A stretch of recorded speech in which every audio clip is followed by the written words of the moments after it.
Ang mabuting balita ng Panginoon ayon kay San Lucas, chapter 4, verse 31 to 37.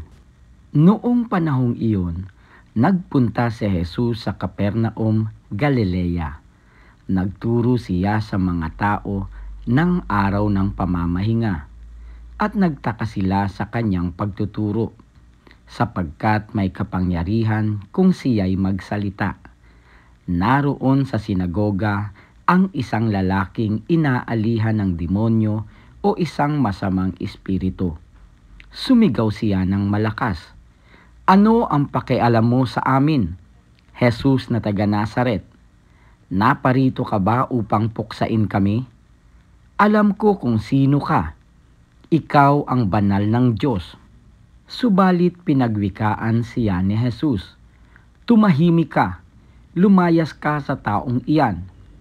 At sa harapan ng lahat, ang tao'y inlugmok ng demonyo at iniwan ng hindi man lamang sinaktan. Nang gilala silang lahat at nagsabi sa isa't isa, "Anong uri ng pangungusap ito? Makapangyarihan at mabisa."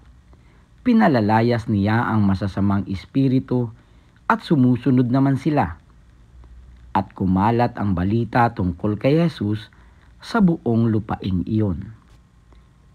Ang mabuting balita ng Panginoon. Pinupuri ka namin, Panginoong Hesukristo.